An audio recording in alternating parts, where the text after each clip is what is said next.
بسم اللہ الرحمن الرحیم نحمده ونصلی ونسلم علی رسوله الکریم اما بعد اعوذ باللہ السمیع العلیم من الشیطان الرجیم بسم اللہ الرحمن الرحیم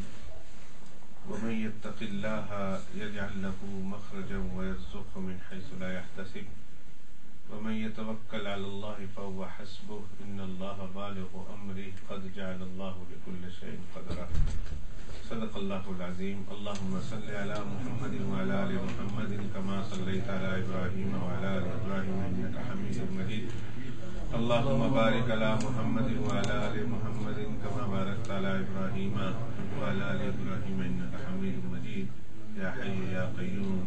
لا الہ الا انت یا ذا الجلال والاکرام برحمتک استغیث استغفر اللہ ربی من کل ذنب واتوب الیہ استغفر اللہ ربی من کل ذنب واتوب الیہ استغفر اللہ ربی من کل ذنب واتوب الیہ.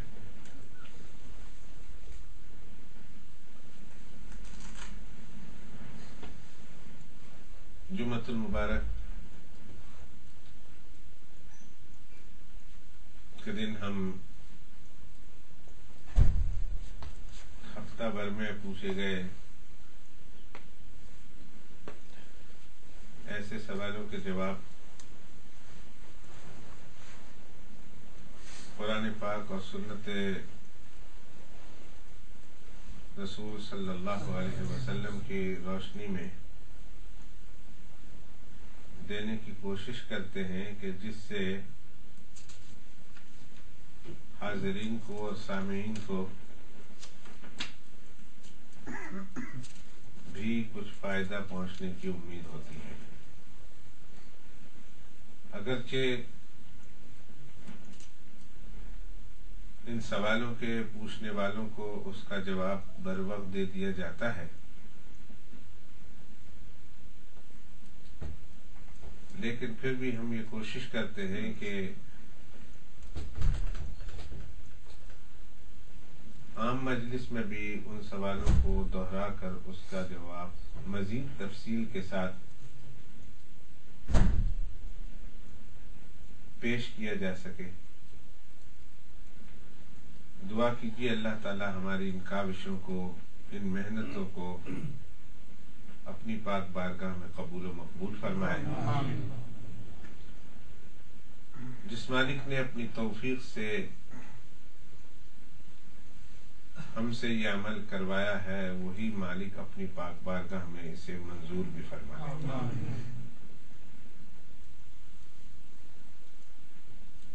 عجیب بات ہے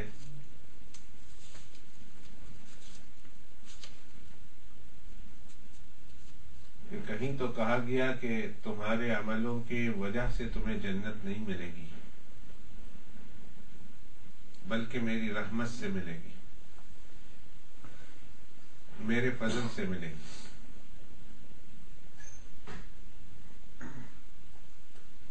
اور کہیں یہ کہا گیا ہے کہ یہ جنت جو تمہیں مل رہی ہے تمہارے عملوں کی وجہ سے. تلک الجنت التی اورثتموها بما کنتم تعملون، جو تم کیا کرتے تھے دنیا میں یہ اس کا صلہ ہے.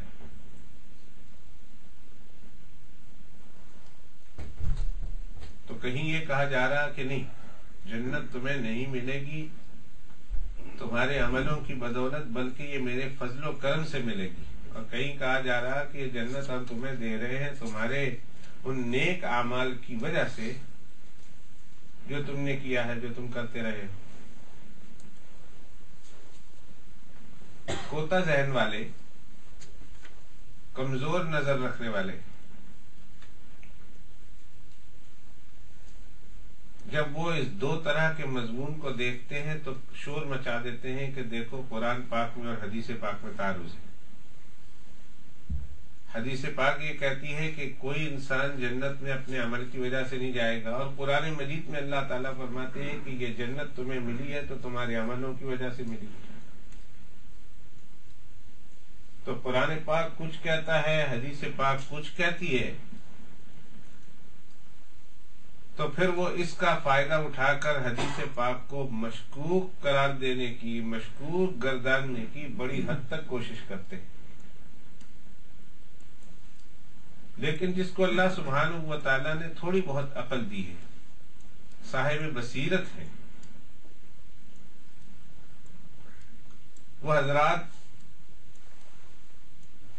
اس کا جواب یہ دیتے ہیں کہ کوئی تعارض نہیں ہے، دونوں میں کوئی اختلاف نہیں ہے،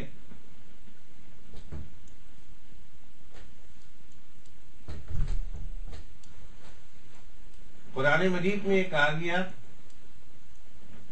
کہ جنت تمہیں تمہارے عملوں کے بدلے میں دے رہا ہوں، تو یہ جو نیک عمل تم نے کیے ہیں اس کا نتیجہ تمہیں جنت کی شکل میں مل رہا ہے، تو یہ بتاؤ کہ نیک عمل کرنے کی توفیق کس نے دی؟ یہ جو تم نیک عمل کر رہے ہو جس کا صلہ جنت ہے، تو یہ نیک عمل کرنے کی توفیق تمہیں کہاں سے ملی؟ یہ خالص اللہ کا فضل ہی تو ہے نا، خالص اللہ کا کرم ہی تو ہے نا، خالص یہ اللہ سبحانہ و تعالیٰ کی رحمت ہی تو ہے نا، جس کی وجہ سے تمہیں عمل کی توفیق ملی، اور اس عمل کی توفیق کے نتیجے میں تمہیں جنت ملی ہے، تو معلوم ہوا کہ انجام کار تمہیں جنت ملنا یہ اللہ کی توفیق پر اور اللہ کی رحمت اور اس کے فضل پر ہی موقوف تھا۔ اگر وہ توفیق نہ دیتا تو تمہیں نیکی کے کرنے کی توفیق نہ ہوتی، اور جب نیکی کے کرنے کی توفیق نہ ہوتی تو جنت بھی نہ ملتی۔ اور پھر ایک بات اور بھی علماء کرام نے لکھی ہے کہ جتنے بھی نیک اعمال اچھے سے اچھے انداز سے کر لیجئے، وہ اللہ سبحانہ و تعالیٰ کی شان کے مقابلے میں بہت ہی کمزور ہیں۔ اب بھلا کون دعویٰ کر سکتا ہے ہم میں سے اور آپ سے کہ ہم جو نماز پڑھتے ہیں یہ اللہ سبحانہ و تعالیٰ کی شایان شان کے مناسب ہے؟ ایک آدمی بھی کھڑا ہو کر یہ دعویٰ کر دے کہ میں نے جو نماز پڑھی ہے یا نماز پڑھتا ہوں وہ عین اللہ سبحانہ و تعالیٰ کی شایان شان ہے، جس طرح مجھے اللہ کی عبادت کرنی چاہیے، یہ نماز ادا کرنی چاہیے، میں کر رہا ہوں۔ وہ شخص بھی ہمیں تاریخ میں ملتا ہے کہ جس نے 40 سال تک عشاء کے وضو سے فجر کی نماز ادا کی، اس کے بارے میں جو واقعات سنا رہا ہوں، 40 سال تک عشاء کے وضو سے فجر کی نماز ادا کی، یہ تو ایک شخص کا واقعہ ہے۔ ایسے بھی حالات تاریخ اسلامی میں ملتے ہیں کہ ایک شخص نے 50 سال تک 55 سال تک عشاء کے وضو سے فجر کی نماز ادا کی، 55 سال تک عشاء کے وضو سے